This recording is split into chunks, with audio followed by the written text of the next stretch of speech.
are about to hear from a young entrepreneur who absolutely, his journey is so incredible. I know you're going to be blown away by it. And the conversation is all about developing your startup and should you take VC funding. So please welcome to the stage the CEO of Fanbytes, Mr. Tim Armoo, and our lovely moderator, Yvonne Bajella. Please welcome them to the Black Tech Fest stage. Thank you. Hello, everyone. My name is Yvonne Bajella. I am an investor, so I'm a partner at Local Globe, and I'm also a venture partner at ImpactX. Timothy? Hello. Hello. My name is Timothy Armoo. I am the founder of a company, and I was the ex-CEO of a company called Fanbytes, which a lot of you here have heard. So what we do is we helped brands to run influencer marketing campaigns. So today we're going to be talking all about starting, scaling, and exiting successful Black businesses. And we have Timothy, who will share his experience of having built Fanbytes and sold it for tens of millions of pounds. And I'll also be pitching him with my perspective as an investor, having invested in various successful Black businesses here in the UK and further afield. So let's kick off. So Timothy, tell us a little bit about your story with Fanbytes. How did it begin? Yeah, so the 30-second rundown. Shouting there. So I started Fanbytes 5.5 years ago when I was 21. I started it in my second year of university. And in 5.5 years, we grew it from 0 to 70 people, helping brands like Nike, McDonald's, Deliveroo, all of those guys. And at the beginning of this year, roughly mid this year, May, we announced that the company had been bought for tens of millions. I reported 30 plus million, which I can neither confirm nor deny. But so we basically did that whole journey from starting a company, scaling it, getting a team, messing up, doing all that stuff, and then selling it in 5.5 years. So a very crazy journey. Impressive. Let's dig into that a bit more. So when you started out Fanbytes, did you begin with the knowledge that you wanted to sell the business later on down the line? Yeah, 100%. 100%. So I think when I began it, so before I started Fanbytes, I had sold a business before, very small amount, but I was just inspired by the whole idea of, wow, you can just create something and then sell it. And so my entire thing was, we're going to pick a business which can be sold. That's the first thing. We actually picked an industry in 2017. Influencers, people didn't really understand it, so we picked that industry. And then also we built, tech and all that stuff with the intention that there will be a time when there will be a great acquisition. And so it was exactly as I designed it, and it worked well. Cool. So I'm an investor in various startups, and before we invest in companies, a lot of time is spent around the market and so on. So tell us a bit about how you decided upon the sector that you went about focusing on initially, and how you actually came to that decision. Yeah. So I picked the kind of influencer market for two reasons. First of all, it was at the beginning, and one thing that I saw, whether it was TV, radio, anything at all, is every marketing channel starts off as just its own thing, and then eventually it then becomes part of everything. And so I kind of picked a market that I knew it would just keep growing and growing. And I remember telling my co-founder, basically, we can easily sell this company if we don't die. Because it was the market was going to grow, we were going to grow. And also, I personally had this goal, which was before I turn 30, I want to grow, sell, and scale, and sell a company so that I never have to worry about money ever again. And for me, it had to be a market where I could grow and sell it in that time frame. And so it was a combination of, number one, the market had to be so kind of like at the beginning, that if you just grow with it, an acquisition would happen, and also not something which I needed like $1 billion exit. I didn't care about that. In fact, what's funny, and I know we'll come to this, is there was a VC who wanted to invest in Fanbytes, and he asked me, how does this become like a $1 billion business? I was like, it's not. It's just not going to be, right? But I can guarantee you this business is going to be sold for tens of millions. He ended up angel investing, so not through his fund, and pretty much within 1 million, we sold for the exact amount that I said we would. And then I called him and I was like, I told you. And it was like, rah, rah, rah. The VC, they sound like that. And I was like, yeah, man, I told you this is exactly what's going to happen. So it was a combination of kind of market dynamics and also what I personally, I guess, just wanted in the game. I love that. So you almost started with the end in mind and worked backwards, and you managed to achieve your goals. So how old are you now? Last Saturday I turned 28. Wow, so well ahead of schedule, well before 30. Yeah, but the exit happened when I was 27, so I'm just like, yes! I did it just before 28. I love that. So we want to make this session very practical. I think it would be really helpful if you could share some perspectives on how you actually did that practically. What are some of the ways in which you line the business up for acquisition? Yeah. So I think, So I think there's two things. So anytime you hear of a company being acquired, there's kind of like two ways to think about this. The company can either be sold or the company can be bought. And you might be like, what's the difference, right? The thing is, anyone who starts a business at any point could sell it, i.e. like find someone else to take the business off you.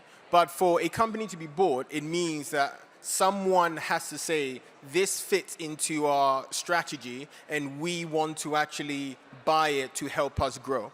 And so in terms of practically, when I kind of set out the business and I started off, I was like, right, we're currently focusing on influencers. We're going to even niche down further and focus on Gen Z. And the reason why was because I understood that there were going to be a bunch of companies out there who at some point would want to reach that Gen Z consumer. And so it's either they build it themselves or they just buy the best and the biggest person in the space, who is us.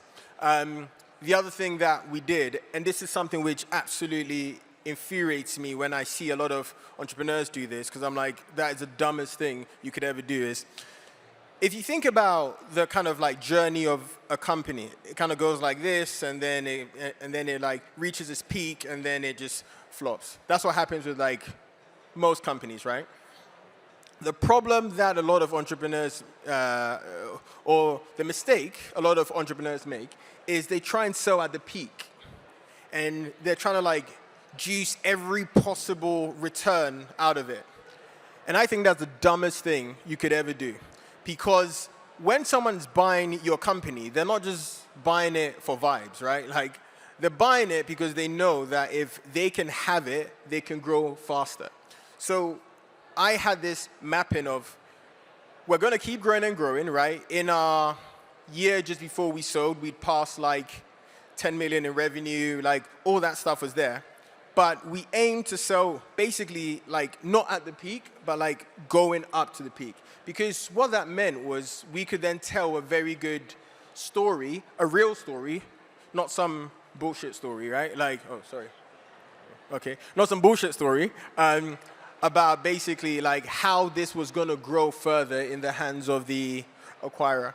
And then I guess the final thing was also, we were very clear on what our number was, right? Like myself and my co-founder were very clear on saying like, we have a specific number, we're going to aim for that number, and also we're going to ensure that the company as a whole has just like a very good growth story to tell, rather than just being like, okay, now we're tired of the business, it's now time to sell it. Because that's the second dumbest thing you can ever do. Because if you're tired of the business and someone says, cool, let me buy it, you take any price because you're tired of it. Whereas if you're like, this thing works very well, here are the ways to grow it, you're in a far better position. So those are like some of the ways that we almost designed the business. Like we focus on a niche, we focus on telling a growth story, and we focus on it actually being something which someone else would find extremely useful rather than just, just hoping someone will buy the company.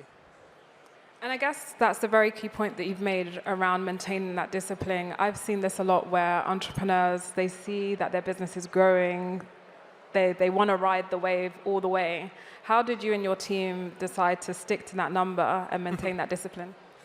So I'd say that we had a very long-term view on business, right? So I'm 28, my co-founder is 28. We didn't come from money, right? I mean, for those who know stories, like, I was born and I lived like 4th floor council estate on Oak Kent Road.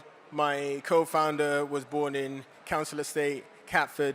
So for us, we took a very kind of long-term view on the game of like business and life, which was we didn't need this to be a $1 billion exit. In fact, our whole thing was it's a far better position for us at the age we're at to sell the company, not need money ever again, and then go do another company because, A, it's far easier to recruit people, right?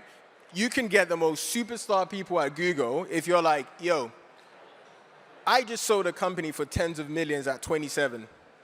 Do you want to come work for my next thing? Because they're like, yeah, this is my part to being rich, right? And additionally, it's easier to come to people like you because VCs and investors love to back people who've already done the thing before. So the way that I saw this whole thing was almost as a game. Like I was trying to figure out what the cheat codes were. And I'm like, if I go to the next business, which the next company I do, I have a good sense will probably do like 100 million exit, because now I'm trying to understand the things that made it get to that. If I'm entering in that game and I'm like, it's easier for me to recruit, it's easier for me to raise money, it's easier for me to get customers because of the stuff I've done earlier, that's a far better game than this company has to be the $1 billion one. It's like I and my co-founder would be playing the game on cheat mode, which is way better than trying to play the same game that everyone else is playing, right? So that was kind of the framework, just taking a long-term view on business and life to be like, there's so many other things that are going to happen. It's far better for you to be like in a position of strength rather than in a position of weakness. Absolutely. Now, you mentioned people there, and as an investor, one of the key things that I always look for is the team. And, what is it about the team? Do they have the X factor? Tell us a bit more about your team. You've said we a lot. Who are these? I mean, so I started, then I got my co-founder Ambrose to begin. And then, we got the team up to 70 people by the time that we sold. Team was something that I got wrong so many times. I just flopped so many times. Where did you go wrong? Where did I go wrong? Well, so we have another 20 minutes. It could take another 20 hours on the bits that I just messed up. I mean, one of the things is, for example, like, I'm a very, like, go person, right? And I'm all about, like, speed and pace. And one thing that I didn't acknowledge was, for example, when we got to, 40 people, I thought everyone should just keep going at speed and pace. And it was like, well, actually, you need to have more systems and all that stuff. The second thing that I think I did wrong, now that I'm thinking about it, is I got too, like, romantic about the people that we had in the business. It was like, people who were with us at like 10, 15 people are highly unlikely to be the same people who will be with you at 50 people. Just because, like at various stages of the business, you just need different people. And I think that was one thing that I kind of messed up on, was like trying too much to be like the family and all that stuff. And it's like, yeah, cool, treat people well, but you know, at the end of the day, we're here for business. And then probably the third one, before we go on to the next one, it's like, so there are certain things that I'm very good at, and then there are certain things that I'm just, by the way, can we swear? Can we swear in this? There are certain things that I'm shit at, like absolutely awful, right? Like management is one of them, just like people stuff. So I had my co-founder Ambrose, who is like Mr. Spreadsheet. That guy loves a spreadsheet. But I think that we could have had more of those people, which I think would have done two things. Either it would have got us to an outcome faster, or in the same time period, it would have got us to a bigger outcome, because I would have made sure that my weaknesses were being taken care of, so I could focus in on my strength. So those are a bunch of like, and that's a very great point, because oftentimes where you have a founding team, it's great to see the complementary skills amongst the different founders. And so maybe you could tell us a bit more about how you built the team from very early on. Yeah, so I mean, that's often a challenge, particularly around finding technical talent. Yeah, so I mean, at the beginning, I had a very good sense that we were going to, so what's the best way to explain it? So at the beginning, I kind of reverse engineered the business. I was like, okay, if we want this outcome, we need to be at this revenue, which is this. And then I realized that in order to have a really great outcome, we'd need to have tech. So the first thing that I did was I hired a CTO. And I said, right, there you go. You're now part of the business. I'd say for the first 2 years, pretty much everything I did was just like focus on sales and marketing. I did not give two shits about like the people and ops and culture stuff, right? Even though that is important, but at the beginning I was just like, yo, we need to get money in the door, right?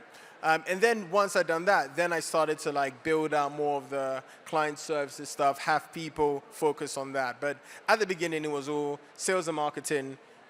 Once we got our first few customers and our first few kind of, you know, in our second year, we made 1 million in our second year. And I was like, oh, okay, now we have something sensible. And then that's when I then began to think about like the people and ops and all that stuff.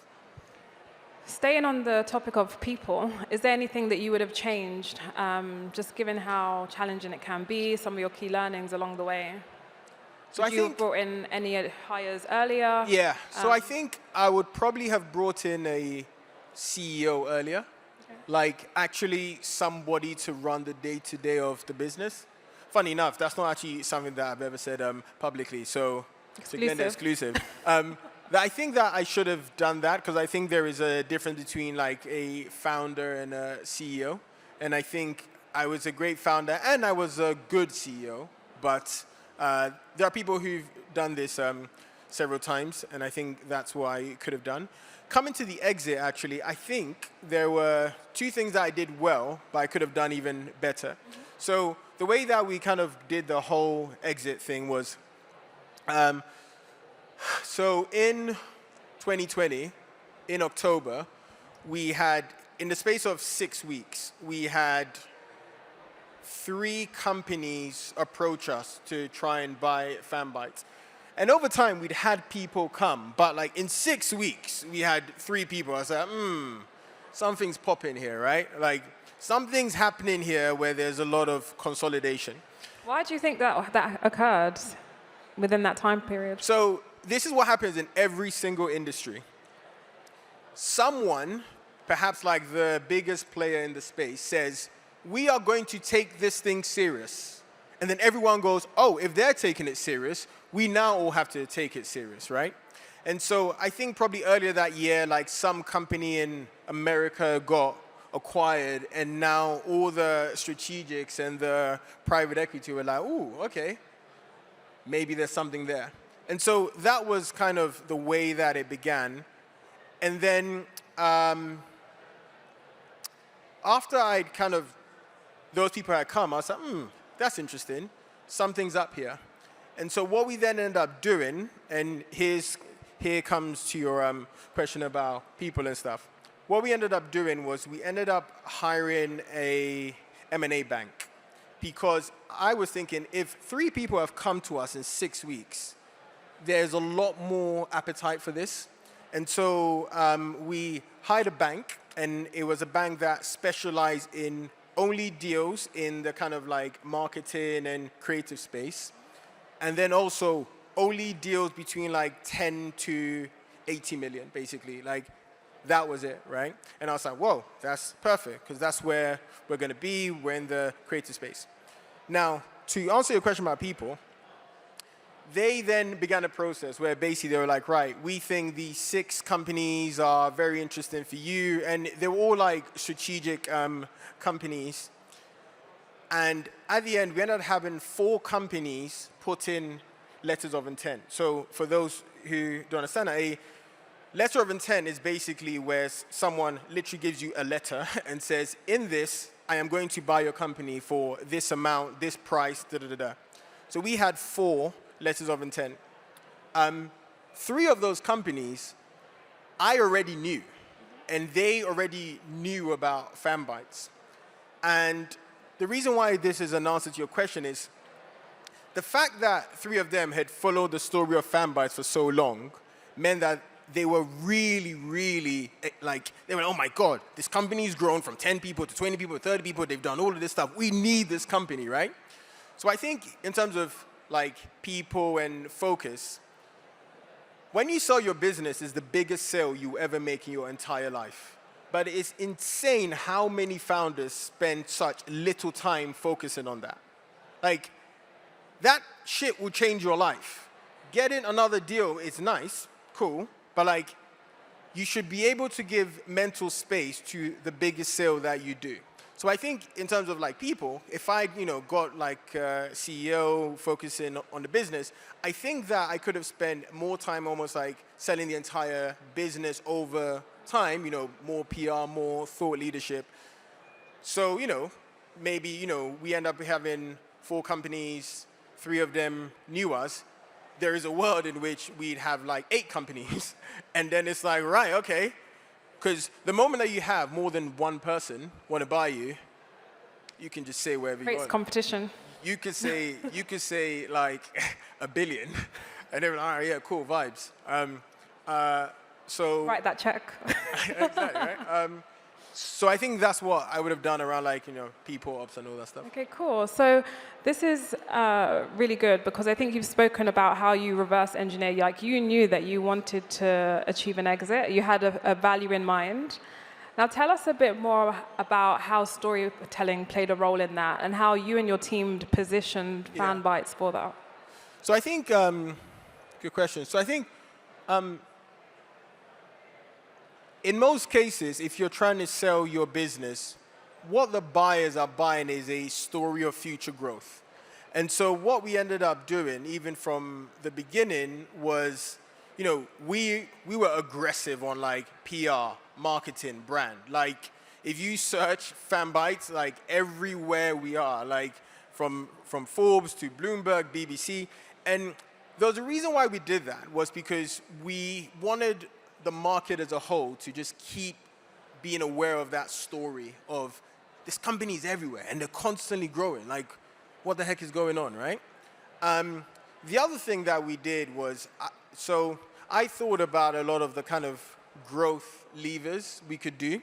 So for example, when we sold the company, 40% of our revenue came from North America, but we didn't have a single person there. And that was intentional, because I was like, if 40% of revenue is coming from a country we don't have someone in there, when we do come to do an acquisition, that's a very good story to tell, which is if you have an American office, you could like double just that, and that will make you tens of millions, right? So that's a way that we kind of tell stories. So I think the first one was just constantly being in PR and all that stuff so that like people could chart the journey of Fanbytes over time. Second one was like the story of future growth. And then I think the third one, which is kind of why I said way at the beginning, is I had a thesis that like every single marketing channel, basically it starts off as itself. It's just like, we're just doing this thing. And then eventually some, big marketing companies and all that stuff will be like, oh, we should do this in-house. So another story that I told, which, by the way, I completely believe in, and like this is happening, was this is going to grow by itself, and then over time it's going to get consolidated. And so like that sort of thinking and rationale, those are like 3 examples of how we told stories which sold the story of like future growth. Because fundamentally, again, like if someone is going to spend tens of millions, hundreds of millions on you, it's not for vibes. Like it's not because they like you. It's because they think that by buying you, they're going to be able to grow even further. So you have to be able to tell yourself and tell them also a very good story of how this company grows. So you were very intentional from the beginning. Absolutely love that. Now let's move on to fundraising. So as an investor, oftentimes I'm approached by entrepreneurs that want to raise funding. They have an idea and they want to raise money to get going. You don't necessarily always need to raise money from the get-go. You can be quite scrappy. I've invested in quite a few companies that have actually started and then raised funding slightly later, where they've had some early traction, some early signals. You raised funding. You raised over $1 million. Tell us about, how much you've decided you needed to raise, when you decided to raise, and that fundraising journey. So we raised in all 1.7 million over the stage of the business, but we could have raised 10. Like, we could have raised so much more. But what we did was, at the beginning, we just kept scrapping. I put in some money, my co-founder put in some money, and then after we got a bit of traction and, I think we hit our first maybe 100K of revenue, and then we started, then we got some money in, like 100 grand, and then we hit our next thing, then we got like... At what point was that then that you raised your first I think it was after our first year. Okay. In our first year, we did 400 grand in revenue. And I think that was when we did that. And again, that was intentional because I was like, I don't want to go to someone and beg them for money. I want them to beg me to invest, right? So if you have something that's going up like that, investors are like, oh, how can I invest? Just say whatever terms you want, right?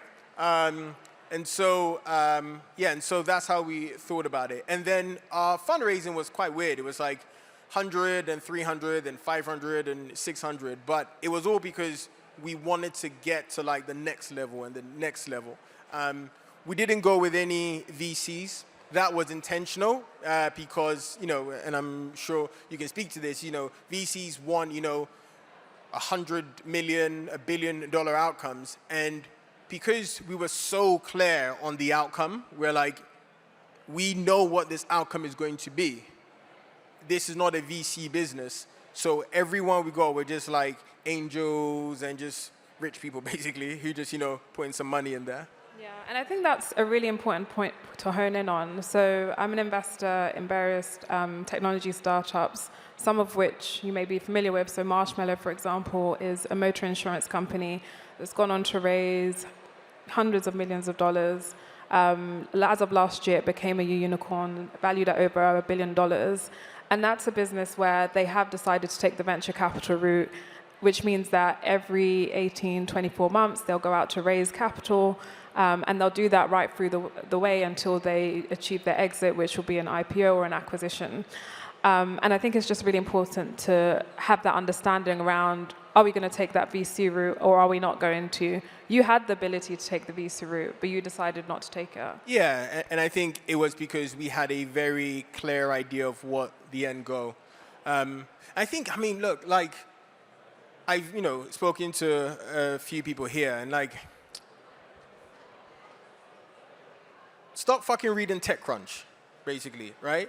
TechCrunch will make you think that there is one outcome for your entire business and you're a failure if not. And it's so stupid, right? Now, there are some games that you have to play and take VC money, right? By the way, this is not a knock on VC, right? I actually do love you guys, right? But like, your life can fundamentally change by having a pretty like decent exit. Not the hell-raising, oh my God exit, but like your life transforms.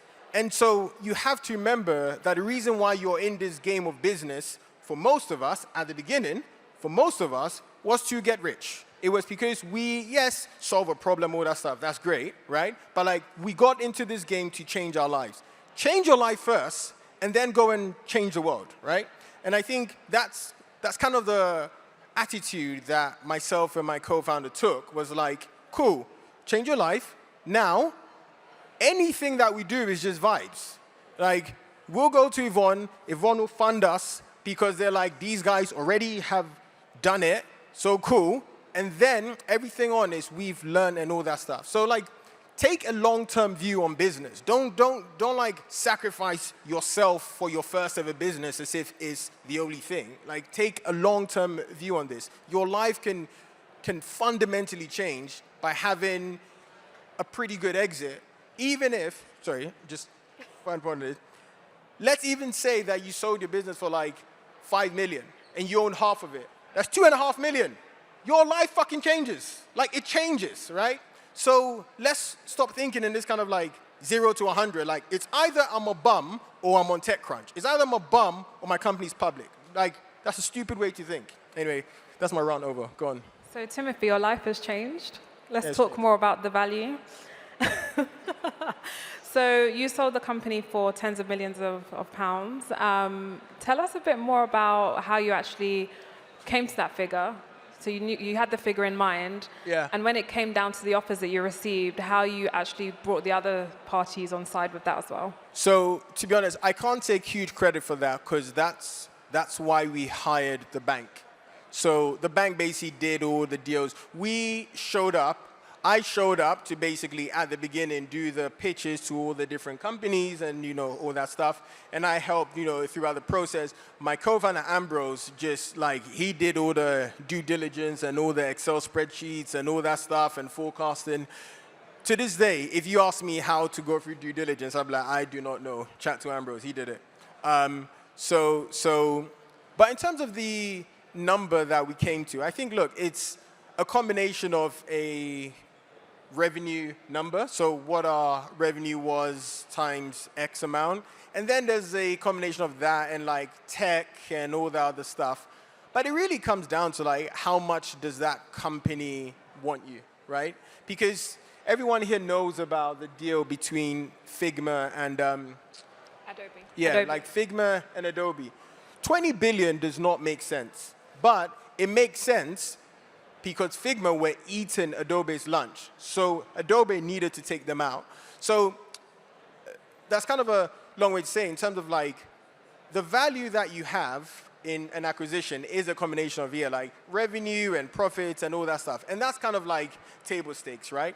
And you can look at like similar companies to you and see what they're, how much they were bought for. But really it comes down to like, how bad does the buyer want you? And if you are someone who helps the buyer to grow more, helps them to, beat their competitors, helps them to do something they couldn't do on their own, then really, like, the price kind of goes out the window. As long as it's also done, like, ethically as well. Like, when we talk about selling a company, some people think, oh, like, he sold it and he, like, got one over the buyers. And it's like, well, no.